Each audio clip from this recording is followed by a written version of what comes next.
Python series നമ്മൾ start ചെയ്യുകയാണ്. So അതിൻ്റെ ഒരു ഫസ്റ്റ് സെക്ഷനാണ് ഇതിനകത്ത് വരുന്നത്. ദെൻ നമുക്ക് ഈ ഒരു സെക്ഷനകത്ത് നമുക്ക് എന്തൊക്കെയാണ് ഈ ഒരു ട്യൂട്ടോറിയലിനകത്ത് ഇൻക്ലൂഡ് ചെയ്തിരിക്കുന്നത്, അതുപോലെ തന്നെ എന്താണ് പൈത്തൺ, അതിനെപ്പറ്റിയുള്ള ഇൻട്രൊഡക്ഷൻ സെക്ഷൻസ് ഒക്കെയാണ് വരുന്നത്. സോ നമുക്ക് ആ ഒരു സെക്ഷനിലേക്ക് നമുക്ക് പോകാം.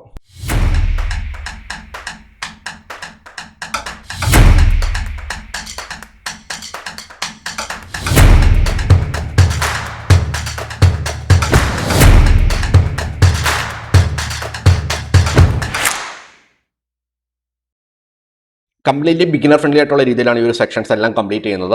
അതായത് നിങ്ങൾ പൈത്തൺ നിങ്ങൾക്ക് പഠിച്ചു തുടങ്ങുന്നുള്ളൂവെങ്കിൽ അവർക്ക് ഏറ്റവും എളുപ്പത്തിൽ നമുക്ക് മനസ്സിലാക്കാൻ പറ്റുന്ന രീതിയിലും പൈത്തൺ എന്താണ്, പൈത്തൻ്റെ സ്ക്രിപ്റ്റുകൾ എങ്ങനെയാണ് ക്രിയേറ്റ് ചെയ്യുന്നത്, അതിൻ്റെ ഏറ്റവും ഒരു സ്ക്രിപ്റ്റിംഗ് നിങ്ങൾ പ്രീവിയസ്ലി വേറെ ലാംഗ്വേജിൽ സ്കില്ലില്ലാത്തവരാണെങ്കിൽ പോലും നമുക്ക് വളരെ എളുപ്പത്തിൽ മനസ്സിലാക്കി എടുക്കാൻ പറ്റുന്ന രീതിയിലാണ് ഈ ഒരു സെക്ഷൻസ് എല്ലാം കംപ്ലീറ്റ് കൊണ്ടുപോകുന്നത്.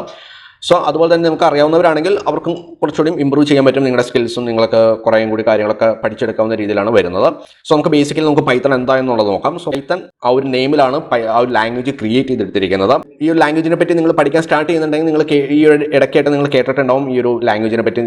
ഇതിനു മുമ്പ് ജാവ അല്ലെങ്കിൽ C++, അങ്ങനെയുള്ള ലാംഗ്വേജുകളൊക്കെ പോപ്പുലർ ആയിട്ടുള്ള ലാംഗ്വേജ് നിങ്ങൾ പലതും കേട്ടിട്ടുണ്ടാവും. പിന്നെ ഈ ഇടയ്ക്കായിട്ട് ഭയങ്കരമായിട്ട് പോപ്പുലർ ആയിട്ടുള്ള, ഇടയ്ക്കെന്ന് പറഞ്ഞാൽ ഒരു 2, 3, 4, 5 വർഷങ്ങൾക്ക് ഇടയിലായിട്ട് പോപ്പുലറായി വളരെയധികം യൂസ്ഫുൾ ആയിട്ട് വരുന്ന, അതായത് ഇപ്പോൾ C++, ജാവയൊക്കെ യൂസ് ചെയ്യുന്നതിനേക്കാളും കൂടുതൽ ആളുകൾ വർക്ക് ചെയ്യുന്ന ഒരു ലാംഗ്വേജിങ് സ്ക്രിപ്റ്റാണ് പൈത്തൺ എന്ന് പറയുന്നത്. മിക്ക വലിയ കമ്പനികളും അതുപോലെ തന്നെ ചെറിയ സ്റ്റാർട്ടപ്പുകളും എല്ലാവർക്കും ഒരേപോലെ നമുക്ക് വളരെ എളുപ്പത്തിലും വളരെ ഹാർഡായിട്ടുള്ള വലിയ പ്രോബ്ലമാറ്റിക് ആയിട്ടുള്ള പ്രോബ്ലംസ് നമുക്ക് ഈ ഒരു സ്ക്രിപ്റ്റ് ഉപയോഗിച്ചിട്ട് സോൾവ് ചെയ്തെടുക്കാൻ പറ്റും എന്നുള്ളതാണ് ഏറ്റവും ഇമ്പോർട്ടൻ്റ് ആയിട്ടുള്ള ഒരു ഫാക്ടർ എന്ന് പറയുന്നത്. അതുകൊണ്ട് തന്നെ വലിയ കമ്പനികളും ചെറിയ സ്റ്റാർട്ടപ്പുകൾക്കും മുതൽ വലിയ കമ്പനികൾക്ക് വരെ യൂസ് ചെയ്യാൻ പറ്റുന്ന ഒരു ലാംഗ്വേജാണ് പൈത്തൺ എന്ന് പറയുന്നത്. ഫോർ എക്സാമ്പിളായിട്ട് നോക്കുവാണെങ്കിൽ ഇപ്പോൾ ഗൂഗിളിൻ്റെ യൂട്യൂബ്, അതുപോലെ തന്നെ ഫേസ്ബുക്കിൻ്റെ മെറ്റയുടെ ആഡ്സെൻസ്, അങ്ങനെയുള്ള കമ്പനികളും ലിങ്ക്ഡിൻ പോലുള്ള ആപ്പുകൾ ഇതൊക്കെ ഡെവലപ്പ് ഇതിനകത്തൊക്കെ നമ്മൾ പൈത്തൻ്റെ ഇഷ്ടംപോലെ സ്ക്രിപ്റ്റുകളും കാര്യങ്ങളൊക്കെ യൂസ് ചെയ്യുന്നുണ്ട്. സോ അതുകൊണ്ട് തന്നെ നമുക്ക് ഈ ഒരു പൈത്തൺ ലാംഗ്വേജ് പല ഫീൽഡിൽ നമുക്ക് യൂസ് ചെയ്യാൻ പറ്റും. സോ ബേസിക്കലി നോക്കുവാണെങ്കിൽ അതിൻ്റെ ഏറ്റവും ബേസിക് ഒരു ഫംഗ്ഷൻ കാര്യങ്ങളൊക്കെ നോക്കുവാണെങ്കിൽ വളരെ സിമ്പിളായിട്ടുള്ളൊരു പ്രോഗ്രാമിംഗ് ലാംഗ്വേജാണ്, സ്ക്രിപ്റ്റാണ് പൈത്തൺ എന്ന് പറയുന്നത്. സോ അതുകൊണ്ട് തന്നെ ഒരു സ്കൂൾ സ്റ്റുഡൻസിന് വരെ നമുക്ക് പഠിച്ചെടുത്തിട്ട് പല വലിയ പ്രൊജക്റ്റുകളൊക്കെ ഡെവലപ്പ് ചെയ്തെടുക്കാൻ സപ്പോർട്ടീവ് ആയിട്ടുള്ള അത്രയും സിമ്പിളായിട്ടുള്ള പ്രോഗ്രാമിംഗ് ലാംഗ്വേജാണ് പൈത്തൺ എന്ന് പറയുന്നത്. വളരെ എളുപ്പമാണ് പഠിച്ചെടുക്കാനും. ഇതിനൊക്കെ വേണ്ടിയിട്ട് ജസ്റ്റ് ബേസിക് ഒരു സ്ട്രക്ചർ മനസ്സിലാക്കിയിട്ടുണ്ടെങ്കിൽ നിങ്ങൾക്ക് വളരെ എളുപ്പത്തിൽ പഠിച്ചെടുക്കാൻ പറ്റും. അതുകൊണ്ട് തന്നെയാണ് ഈ ഇടയ്ക്കായിട്ട് ഭയങ്കരമായിട്ട് പോപ്പുലർ ആയിട്ടുള്ളത്. ഒരുപാട് പേര് യൂസ് ചെയ്യാനും ഈ പൈത്തൺ ലാംഗ്വേജിനെ പറ്റി കൂടുതൽ പഠിക്കുകയും അത് ഉപയോഗിച്ചിട്ട് കൂടുതൽ പ്രൊഡക്റ്റുകളൊക്കെ ഡെവലപ്പ് ചെയ്തെടുക്കാനൊക്കെ തുടങ്ങുന്നത് തന്നെ ആ ഒരു ഏറ്റവും വളരെ എളുപ്പത്തിൽ മറ്റ് സ്ക്രിപ്റ്റുകളെ അപേക്ഷിച്ച് വളരെ എളുപ്പത്തിൽ യൂസ് ചെയ്യാൻ പറ്റും എന്നുള്ളതുകൊണ്ട് തന്നെയാണ്. പിന്നെ വേറൊരു അഡ്വാൻറ്റേജ് നോക്കിയിട്ടുണ്ടെങ്കിൽ ഇതിന് large amount of communities available ആണ്. മറ്റ് സ്ക്രിപ്റ്റുകളെ അപേക്ഷിച്ച് ഇപ്പോൾ ഒരുപാട് കമ്മ്യൂണിറ്റീസ് നമുക്ക് അവൈലബിൾ ആണ്. അതുകൊണ്ട് തന്നെ ഒരുപാട് ലൈബ്രറീസ് നമുക്ക് യൂസ് ചെയ്യാൻ പറ്റും. ഇപ്പോൾ ഒരു artificial intelligence, machine learning, deep learning, game development, അതുപോലെ തന്നെ app development, web app development, computer vision application, പ്രൊഡക്റ്റുകൾ ഇൻ്റഗ്രേറ്റ് ചെയ്യാൻ വേണ്ടിയിട്ടുള്ള UI ഡിസൈനിങ്, അതുപോലെയുള്ള മൾട്ടിപ്പിൾ ആയിട്ടുള്ള പ്ലാറ്റ്ഫോമുകൾ നമുക്ക് യൂസ് ചെയ്യാൻ പറ്റും. അതുകൊണ്ട് തന്നെ ഇതൊരു മൾട്ടി ഫംഗ്ഷണൽ ആയിട്ടുള്ള ഒരു പ്രോഗ്രാമിംഗ് ലാംഗ്വേജാണ് പൈത്തൺ എന്ന് പറയുന്നത്. സോ നമുക്ക് മൾട്ടിപ്പിൾ ഫീൽഡുകളിൽ നമുക്ക് ഈ ഒരു പ്രോഗ്രാമിംഗ് ലാംഗ്വേജിനെ യൂസ് ചെയ്യാൻ പറ്റും. ഇപ്പോൾ ഞാൻ ആദ്യമേ പറഞ്ഞു പൈത്തൺ ഒരു വളരെ സിമ്പിളായിട്ടുള്ള ഒരു പ്രോഗ്രാമിംഗ് ലാംഗ്വേജാണ്. അതുപോലെ തന്നെ ഇപ്പോൾ ഒരു മൾട്ടി ഫംഗ്ഷണൽ ആയിട്ടുള്ള മൾട്ടി പർപ്പസ് ആയിട്ട് നമുക്ക് യൂസ് ചെയ്യാൻ പറ്റുന്ന ഒരു ലാംഗ്വേജാണ് പൈത്തൺ എന്ന് പറയുന്നത്. സോ അതുപോലെ തന്നെ കുറച്ചുകൂടെ അഡ്വാൻസ് ആയിട്ട് നോക്കുവാണെങ്കിൽ ഇതൊരു ഒബ്ജക്റ്റ് ഓറിയൻറ്റഡ് ആയിട്ടുള്ള ഒരു പ്രോഗ്രാമിംഗ് ലാംഗ്വേജാണ്. നമുക്കൊരു പല ഒബ്ജക്റ്റുകൾ, അതായത് പല ലൈബ്രറികളുള്ള അല്ലെങ്കിൽ പല ക്ലാസ്സുകളായിട്ട് ആഡ് ചെയ്തിരിക്കുന്ന ഒരു ഒബ്ജക്റ്റുകളെ നമുക്ക് എടുത്തിട്ട് നമ്മുടേതായ ഒരു പ്രൊഡക്റ്റിലേക്ക് നമുക്ക് അതിനെ കൺവേർട്ട് ചെയ്തെടുക്കാൻ പറ്റും. ഫോർ എക്സാമ്പിളായിട്ട് നോക്കുവാണെങ്കിൽ ഒരു അരി പൊടിച്ച് അല്ലെങ്കിൽ ഒരു ഗോതമ്പ് പൊടിച്ച ഒരു ആട്ടയായിട്ട് നമുക്ക് കിട്ടുന്നുണ്ട്. അത് ഉപയോഗിച്ചിട്ട് നമ്മൾ വീടുകളിൽ നമ്മൾ പല രീതിയിലുള്ള പ്രൊഡക്റ്റുകൾ നമ്മൾ ഡെവലപ്പ് ചെയ്യുന്നു. ഒന്നെങ്കിൽ നമുക്ക് ദോശ ചൂടാം, അല്ലെങ്കിൽ ഗോതമ്പിൻ്റെ അപ്പം ചൂടാം, അല്ലെങ്കിൽ അതുപോലെ പല രീതിയിലുള്ള പ്രൊഡക്റ്റായിട്ട് നമുക്ക് അതിനെ കൺവേർട്ട് ചെയ്തെടുക്കാൻ പറ്റും. സോ അതിൻ്റെ ബിഹൈൻഡിൽ വർക്ക് നോക്കിയിട്ടുണ്ടെങ്കിൽ ഫാർമേഴ്സാണ് അത് നട്ട് വളർത്തി അതിനെ ആ ഒരു പരുവത്തിലാക്കി അതിനെ പൊടിച്ചെടുത്ത് മറ്റ് ഫാക്ടറിയിലിട്ട് പൊടിച്ചെടുത്ത് അതിനെ പ്രോസസ്സ് ചെയ്ത് ഒരു പാക്കറ്റിലാക്കി നമുക്ക് കിട്ടുന്നു. സോ ആ ഒരു ബിഹൈൻഡിലുള്ള വർക്കുകൾ നമ്മൾ ചെയ്യേണ്ട കാര്യമില്ല. അത് മറ്റാളുകൾ ചെയ്ത് അതിനനുസരിച്ചുള്ള ഒരു പ്രൊഡക്റ്റായിട്ട് ഡെവലപ്പ് ചെയ്ത് അവൈലബിൾ ആക്കി വെച്ചിട്ടുണ്ടാവും. സോ അതിൻ്റെ ഉള്ളിൽ നിന്ന് അത് നമ്മൾ എടുത്തിട്ട് അല്ലെങ്കിൽ അതിനെ നമ്മൾ ബൈ ചെയ്തിട്ടോ അല്ലെങ്കിൽ നമ്മൾ അതിനെ ഫ്രീ ആയിട്ട് എടുത്തിട്ടോ നമ്മൾ നമ്മുടേതായ പ്രൊഡക്റ്റായിട്ട് കൺവേർട്ട് ചെയ്യുകയാണ്. സോ അതുപോലെ തന്നെ നമുക്ക് പല ഒബ്ജക്റ്റുകൾ അല്ലെങ്കിൽ പല ക്ലാസ്സുകൾ അല്ലെങ്കിൽ ഇതുപോലത്തെ പല പ്രൊഡക്റ്റുകൾ അവൈലബിൾ ആയിരിക്കും. പലരും ചെയ്തിട്ടുള്ള ഒരു പ്രൊഡക്റ്റുകൾ അതിനകത്ത് നമുക്ക് ആവശ്യമായിട്ടുള്ള ഒബ്ജക്റ്റുകൾ നമുക്ക് എടുത്തിട്ട് ആ ഒരു ഒബ്ജക്റ്റുകൾ യൂസ് ചെയ്തിട്ട് നമുക്ക് നമ്മുടേതായ പ്രൊഡക്റ്റായിട്ട് അതിനെ കൺവേർട്ട് ചെയ്തെടുക്കാൻ പറ്റും എന്നുള്ളതുകൊണ്ട് തന്നെ ഇതൊരു ഒബ്ജക്റ്റ് ഓറിയൻറ്റഡ് ആയിട്ടുള്ള ഒരു പ്രോഗ്രാമിംഗ് ലാംഗ്വേജ് ആണ്. അതുകൊണ്ട് തന്നെ നമുക്ക് പ്രൊഡക്ടിവിറ്റി നമുക്ക് വളരെയധികം കൂട്ടാനും വളരെ എളുപ്പത്തിലും വളരെ പെട്ടെന്ന് നമുക്ക് ലാർജ് എമൗണ്ട് ഓഫ് പ്രൊഡക്റ്റുകൾ ഡെവലപ്പ് ചെയ്തെടുക്കാൻ പറ്റും. പ്രൊഡക്റ്റ് മീൻസ് മീൻസ് നമ്മൾ സോഫ്റ്റ്വെയർ സൈഡിലുള്ള പ്രൊഡക്റ്റുകളാണ് ഉദ്ദേശിക്കുന്നത്. സോ അതുകൊണ്ട് തന്നെ ഇതൊരു ഒബ്ജക്റ്റ് ഓറിയന്റഡ് ആയിട്ടുള്ള പ്രോഗ്രാമിംഗ് ലാംഗ്വേജ് ആണ്. അതുപോലെ തന്നെ ഇതൊരു ഇന്റർപ്രറ്റർ ലാംഗ്വേജ് ആയതുകൊണ്ട് തന്നെ നമുക്ക് കമ്പൈലിംഗിന്റെ ആവശ്യം വരുന്നില്ല. സോ അതുകൊണ്ട് തന്നെ നമുക്ക് കമ്പൈലിംഗ് ഒഴിവാക്കി നമുക്ക് വളരെ പെട്ടെന്ന് കാര്യങ്ങൾ ചെയ്തെടുക്കാൻ പറ്റും. അതൊരു അഡ്വാൻറ്റേജ് ആണ് പൈത്തണിന്റെ ലാംഗ്വേജ്. പിന്നെ ഇൻഹെറിറ്റഡ് ലാംഗ്വേജ് ആണ് പൈത്തൺ എന്ന് പറഞ്ഞാൽ. അതുപോലെ അങ്ങനെ മൾട്ടിപ്പിൾ ആയിട്ടുള്ള ആപ്ലിക്കേഷൻസ് ഉണ്ട് പൈത്തണിന്റെ കേസിൽ. അപ്പോൾ പൈത്തൺ ഈ ഒരു ഇടയ്ക്കാണ് പോപ്പുലർ ആയതെങ്കിലും ഇതൊരു പുതിയതായിട്ട് ഡെവലപ്പ് ചെയ്ത ഒരു പ്രോഗ്രാമിംഗ് ലാംഗ്വേജ് അല്ല പൈത്തൺ എന്ന് പറയുന്നത്. വളരെ കാലങ്ങൾക്ക് മുമ്പേ തന്നെ ഉള്ള ഒരു പ്രോഗ്രാമിംഗ് ലാംഗ്വേജ് ആണ് പൈത്തൺ എന്ന് പറയുന്നത്. വളരെ അതായത് ഏകദേശം 1989 89 ആ ഒരു കാലഘട്ട സമയത്തിലാണ് പൈത്തൺ ഇൻട്രൊഡ്യൂസ് ചെയ്യുന്നതും പൈത്തൺ ആദ്യമായിട്ടും അവൈലബിൾ ആയിട്ട് വരുന്നത്. അന്ന് നമുക്ക് ഓപ്പൺ സോഴ്സ് ആയിരുന്നില്ല, ഇപ്പോഴാണ് നമുക്ക് ഓപ്പൺ സോഴ്സ് ആയിട്ടുള്ളത്. സോ അതും ഒരു അഡ്വാൻറ്റേജ് ആണ് പൈത്തണിന്റെ കേസിൽ. ഇപ്പോൾ നമുക്ക് ഓപ്പൺ സോഴ്സ് ആയിട്ട് ഉപയോഗിക്കാൻ പറ്റുന്ന ഒരു പ്രോഗ്രാമിംഗ് ലാംഗ്വേജ് ആണ് പൈത്തൺ എന്ന് പറയുന്നത്. നമുക്ക് ഫ്രീ ആയിട്ട് ആർക്ക് വേണേലും യൂസ് ചെയ്യാൻ പറ്റും. സോ 1989 അതായത് ജാവയൊക്കെയാണ് ഇതിന് മുമ്പായിട്ട് പോപ്പുലർ ആയിട്ട് ഉണ്ടായിരുന്ന ലാംഗ്വേജ്. അതായത് ജാവ ഇൻട്രൊഡ്യൂസ് ചെയ്യുന്നതിന് വർഷങ്ങൾക്ക് മുമ്പേ തന്നെ ഇറങ്ങിയ ഒരു പ്രോഗ്രാമിംഗ് ലാംഗ്വേജ് ആണ് പൈത്തൺ എന്ന് പറയുന്നത്. അപ്പോൾ അത്രയും വർഷങ്ങൾക്ക് മുമ്പേ ഇറങ്ങിയ ഒരു പ്രോഗ്രാമിംഗ് ലാംഗ്വേജ് ആണ് പൈത്തൺ. സോ ഏകദേശം ജാവ ഒരു 95 കാലഘട്ടത്തിലൊക്കെയാണ് ജാവ ഇൻട്രൊഡ്യൂസ് ചെയ്യുന്നതും പുറത്ത് വരുന്നത്. സോ അതിനുശേഷമാണ് ജാവയൊക്കെ പോപ്പുലർ ആയത്.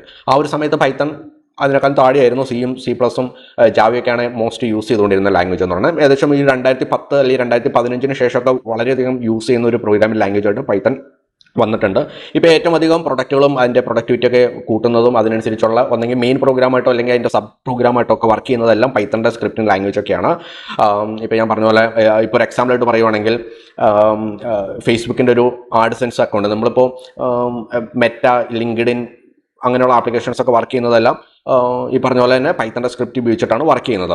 സോ നിങ്ങൾ ക്രോമിനകത്തൊരു പ്രൊഡക്റ്റ് സെർച്ച് ചെയ്തിട്ടുണ്ടെങ്കിൽ ഇപ്പോൾ ലാപ്ടോപ്പോ മൊബൈൽ ഫോൺസോ എന്തെങ്കിലും പെന്നോ വാച്ചോ കാറോ അങ്ങനെ എന്തെങ്കിലും നിങ്ങൾ ജസ്റ്റ് സെർച്ച് ചെയ്തിട്ടുണ്ടെങ്കിൽ അല്ലെങ്കിൽ നിങ്ങൾ ആർക്കെങ്കിലും ഒരു ടൈപ്പ് ചെയ്ത് മെസ്സേജ് അയച്ചിട്ടുണ്ടെങ്കിൽ ഈ ഒരു സിസ്റ്റത്തിൽ ഈ സ്ക്രിപ്റ്റ് വെച്ചിട്ട് നിങ്ങളെല്ലാം അനലൈസ് ചെയ്തുകൊണ്ടിരിക്കുകയാണ്. സോ അത് വെച്ചിട്ട് അവർക്ക് മനസ്സിലായി നിങ്ങൾക്ക് ഇതിനനുസരിച്ചുള്ള ഒരു ഇൻട്രസ്റ്റ് ഈ ഒരു ആവശ്യം അല്ലെങ്കിൽ നിങ്ങൾക്ക് ഇതിനെ ഒരു പ്രൊഡക്റ്റ് നിങ്ങൾക്കിപ്പോൾ ഒരു നോക്കുന്നുണ്ട് അല്ലെങ്കിൽ നിങ്ങൾക്ക് ഇതിൻ്റെ ഒരു ആവശ്യം വരുന്നുണ്ടെന്ന്. സോ ആ ഒരു ബിഹൈൻഡ് ഒരു സ്ക്രിപ്റ്റിന് മനസ്സിലാക്കി എടുക്കുന്നു.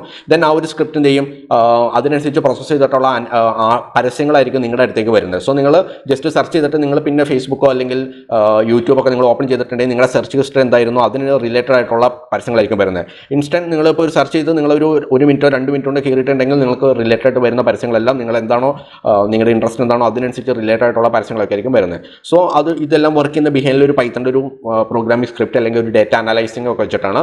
സോ ഇങ്ങനത്തെ ലാർജ് എമൗണ്ട് ഓഫ് ഡേറ്റാസും കാര്യങ്ങളൊക്കെ വർക്ക് ചെയ്യുന്ന സമയത്ത് അതിനനുസരിച്ച് മാക്സിമം സ്പീഡിലും മാക്സിമം പ്രോസസ്സിംഗ് പവറിലൊക്കെ വർക്ക് ചെയ്യാൻ വേണ്ടിയിട്ട് നമ്മൾ യൂസ് ചെയ്യുന്നത് ഈ പറഞ്ഞതുപോലെ പൈത്തണിൻ്റെ സ്ക്രിപ്റ്റുകളാണ് നമ്മൾ യൂസ് ചെയ്യുന്നതും ഇപ്പോൾ വർക്ക് ചെയ്തുകൊണ്ടിരിക്കുന്നതെല്ലാം. സോ പൈത്തൺ സ്ക്രിപ്റ്റ് യൂസ് ചെയ്യുന്നത് അല്ലെങ്കിൽ അത് യൂസ് ചെയ്യുന്നത് ഡേറ്റ സയൻസ് എഞ്ചിനീയേഴ്സ്, സയൻറ്റിസ്റ്റുകൾ, മെഷീൻ ലേണിംഗ് അൽഗോരിതംസിന് യൂസ് ചെയ്യുന്നുണ്ട്, സോഫ്റ്റ്വെയർ എഞ്ചിനീയേഴ്സ് യൂസ് ചെയ്യുന്നുണ്ട്, സോഫ്റ്റ്വെയർ ടെസ്റ്റേഴ്സ് യൂസ് ചെയ്യുന്നുണ്ട്, ഈവൻ സ്കൂൾ സ്റ്റുഡൻസ് വരെ അവരുടെ ഗ്രേറ്റ് ആയിട്ടുള്ള പ്രൊജക്റ്റുകൾ, സ്റ്റാർട്ടപ്പുകൾ, ബിഗ് ജെയിൻ കമ്പനികളൊക്കെ ഇഷ്ടംപോലെ ആളുകൾ യൂസ് ചെയ്യുന്ന ഒരു സ്ക്രിപ്റ്റാണ്, പ്രോഗ്രാമിംഗ് ലാംഗ്വേജ് ആണ് പൈത്തൺ എന്ന് പറയുന്നത്. സോ മറ്റ് സ്ക്രിപ്റ്റുകളെ അപേക്ഷിച്ച് ഈ ഒരു പൈത്തൺ എടുത്തു കഴിയുമ്പോൾ അതിൻ്റെ ഒരു പ്രത്യേകത എന്ന് പറയുന്നത് ഇപ്പം നമുക്ക് സിയും C++ ഒക്കെ ആണെങ്കിൽ നമുക്ക് ഒരുപാട് ഏറ്റവും സിമ്പിളായിട്ടുള്ള ഒരു കോഡ് ഇപ്പോൾ ഒരു ഹലോ വേൾഡ് പ്രിന്റ് ചെയ്യുവാണെങ്കിൽ സിയും C++നകത്തൊക്കെ ആണെങ്കിൽ ഒന്നെങ്കിൽ അതിൻ്റെ ഫംഗ്ഷൻസ് കോൾ ചെയ്യണം, ഇൻറ്റീജറായിട്ട് കൺവേർട്ട് ചെയ്യണം, അല്ലെങ്കിൽ ക്യാരക്ടറായിട്ട് കൺവേർട്ട് ചെയ്യുക, അങ്ങനെയുള്ള കാര്യങ്ങൾ അല്ലെങ്കിൽ വേരിയബിൾസ് കൊടുക്കുക, ഇങ്ങനെയുള്ള സ്റ്റെപ്പുകളൊക്കെ കഴിഞ്ഞിട്ടായിരിക്കും ചിലപ്പോൾ നമ്മൾ പ്രിന്റ് ഫംഗ്ഷനിൽ കാര്യങ്ങളൊക്കെ കൊടുക്കേണ്ടി വരിക. ഇപ്പോൾ ജാവയിലൊക്കെ ആണെങ്കിൽ അതിൻ്റെ ഫംഗ്ഷൻസും വോയിഡൊക്കെ സ്റ്റാർട്ട് ചെയ്യുക, ഫംഗ്ഷൻസ് സ്റ്റാർട്ട് ചെയ്തിട്ട് അതിൻ്റെ ഉള്ളിലാണ് നമ്മൾ പ്രിന്റ് ഫംഗ്ഷൻസ് ഒക്കെ കൊടുത്തിട്ട് എഴുതുന്നത്. ഓക്കെ, പൈത്തണിൻ്റെ കേസിൽ നമ്മൾ ജസ്റ്റ് 1 ലൈൻ കൂടി തന്നെ നമുക്ക് ഒരു ഹലോ വേൾഡ് പ്രിന്റ് ചെയ്യാൻ പറ്റും. നമ്മൾ ഫംഗ്ഷൻസ് കോൾ ചെയ്യുക അങ്ങനെയുള്ള കാര്യങ്ങളൊന്നും ചെയ്യേണ്ട കാര്യമില്ല. സോ ജസ്റ്റ് സിമ്പിളായിട്ട് നമ്മൾ പ്രിന്റ് ബ്രാക്കറ്റിൽ ഒന്നെങ്കിൽ ഡബിൾ കോട്ടിനകത്ത് കൊടുക്കാം അല്ലെങ്കിൽ സിംഗിൾ കോട്ടിനകത്ത് കൊടുക്കാം. എന്നിട്ട് നമുക്ക് എന്താണോ ടെക്സ്റ്റ് വേണ്ടത് ഹലോ വേൾഡ് എന്നിട്ട് ബ്രാക്കറ്റ് ക്ലോസ് ചെയ്തിട്ടുണ്ടെങ്കിൽ നമുക്ക് ഈ ഒരു ഫംഗ്ഷൻ നമുക്ക് പ്രിന്റ് ചെയ്തെടുക്കാൻ പറ്റും. ദെൻ റൺ ചെയ്തിട്ടുണ്ടെങ്കിൽ നമ്മൾ കമ്പൈലും കാര്യങ്ങളൊന്നും ചെയ്യേണ്ട കാര്യമില്ല. നമുക്ക് ഈ ഒരു സ്ക്രിപ്റ്റ് നമ്മൾ മാത്രം കൊടുത്തിട്ടുണ്ടെങ്കിൽ നമുക്ക് വളരെ എളുപ്പത്തിൽ നമുക്ക് ആ ഒരു ഫംഗ്ഷൻ നമുക്ക് പ്രിന്റ് ചെയ്തെടുക്കാൻ പറ്റും. സോ പ്രിന്റ് ഫംഗ്ഷൻ്റെ ഉള്ളിൽ ഒന്നെങ്കിൽ സിംഗിൾ കോഡിനകത്തോ ഡബിൾ കോഡിനകത്തോ നമുക്ക് ബ്രാക്കറ്റിനുള്ളിൽ നമ്മൾ ആ ടെക്സ്റ്റ് എന്താണെന്നുള്ളത് പറഞ്ഞു കൊടുത്താൽ മാത്രം മതി. അത്രയും ലൈൻ ഓഫ് കോഡ് മാത്രം നമുക്ക് യൂസ് ചെയ്താൽ മതി പൈത്തണിൻ്റെ കേസിനകത്ത്. മറ്റേതാണെങ്കിൽ നമ്മൾ കുറേ സ്ക്രിപ്റ്റുകൾ യൂസ് ചെയ്തിട്ട് അതിൻ്റെ ഉള്ളിലാണ് നമ്മൾ ഈ പ്രിന്റ് ഫംഗ്ഷൻസ് എല്ലാം കൊടുത്തിട്ട് നമ്മൾ അതിനെ ലോഡ് ചെയ്തെടുക്കുന്നത്. അപ്പോൾ ലൈൻ ഓഫ് കോഡുകൾ വളരെയധികം കൂടുതലായിരിക്കും. നമുക്ക് അതിന് വേറൊരാൾ അല്ലെങ്കിൽ ഒരുപാട് ലൈൻ ഓഫ് കോഡ് വരുന്ന സമയത്ത് അതിൻ്റെ മെമ്മറി പവറും അതിൻ്റെ സിസ്റ്റത്തിൻ്റെ പ്രോസസ്സിംഗ് പവറൊക്കെ കുറയാനും ഒക്കെ ചാൻസ് കൂടുതലാണ്. സോ പൈത്തണിൻ്റെ കേസിനകത്ത് ആ ഒരു ഡിസഡ്വാൻറ്റേജ് വരുന്നില്ല. നമുക്ക് വളരെയധികം പെട്ടെന്ന് കാര്യങ്ങൾ ചെയ്തെടുക്കാൻ പറ്റും. അങ്ങനെ ഒരുപാട് അഡ്വാൻറ്റേജ് ആയിട്ടുള്ള ഒരു പൈത്തൺ ലാംഗ്വേജ് സ്ക്രിപ്റ്റാണ് പൈത്തൺ എന്ന് പറയുന്നത്.